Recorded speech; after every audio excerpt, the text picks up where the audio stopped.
നോക്കിയേ, ഇത് കണ്ടോ? പ്ലാവിൻ്റെ ചുവട്ടിൽ നമ്മൾ അഗ്ലോണിമയാണ് വെച്ചിരിക്കുന്നത്. നോക്കിയാൽ ഒരു ചട്ടിയിൽ തന്നെ എന്ത് ബുഷിയായിട്ടാണ് പ്ലാന്റ് നിൽക്കുന്നത് നോക്കിയേ. പിന്നെ അത്യാവശ്യം നല്ല തണലുള്ള ഒരു സ്ഥലത്താണെങ്കിൽ വലിയ പരിചരണം ഇല്ലാതെ തന്നെ നന്നായിട്ട് കിളക്കും. ഇലകളൊക്കെ ഒന്ന് വെട്ടി കൊടുക്കുക, അതുപോലെ അതിൻ്റെ പൂ വന്നിരിക്കുന്നതൊന്ന് കളയുക, പിന്നെ കുറച്ച് വളമൊക്കെ ഇട്ട് കൊടുത്തു കഴിഞ്ഞാൽ നല്ല ഭംഗിയായിട്ട് നിൽക്കും. നല്ല രസമാണ് അഗ്ലോണിമ അങ്ങനെ കാണാനായിട്ട്. അപ്പോൾ നമുക്ക് തണലത്ത് മരത്തിൻ്റെയൊക്കെ ചുവട്ടിൽ വെക്കാൻ പറ്റിയ സംഭവമാണ് ഈ അഗ്ലോണിയം എന്ന് പറയുന്നത്. അപ്പോൾ നമുക്ക് ഇതിൻ്റെ പൂക്കളെല്ലാം നമുക്ക് കട്ട് ചെയ്ത് കളയാം. കാരണം നല്ല ഭംഗിയായിട്ട് ചെടി വളരാനും ഒക്കെ ആയിട്ട് പൂ കട്ട് ചെയ്യുന്നത് നല്ലതാണ് കേട്ടോ.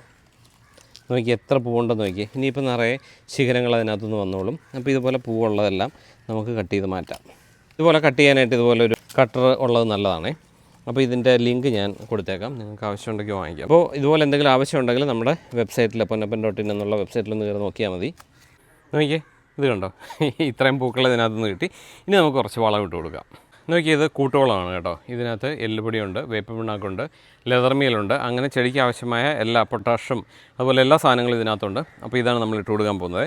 അപ്പോൾ ഇത് ചെടി ഇപ്പോൾ തിങ്ങി നിൽക്കുകയാണ്. അത് ജസ്റ്റ് ഒന്ന് അതിൻ്റെ ഒരു തൈകൾ മാറ്റിയിട്ട് ജസ്റ്റ് ഇതിൻ്റെ സൈഡിലേക്ക് കുറച്ച് ഇട്ട് കൊടുത്താൽ മതി.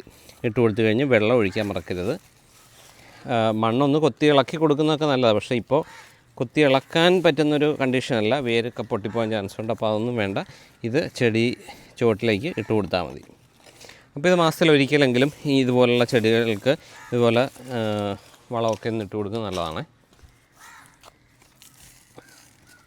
നിങ്ങൾക്ക് ചെടികളൊക്കെ ഇഷ്ടമാണെങ്കിൽ നമ്മുടെ പേജൊന്ന് ഫോളോ ചെയ്യാൻ മറക്കണ്ട. അതുപോലെ തന്നെ ഇത് നിങ്ങളുടെ ചെടികൾ ഇഷ്ടപ്പെടുന്ന കൂട്ടുകാർക്കും ഷെയർ ചെയ്യാൻ മറക്കണ്ട കേട്ടോ. അപ്പോൾ നമുക്ക് നാളെ കാണാം.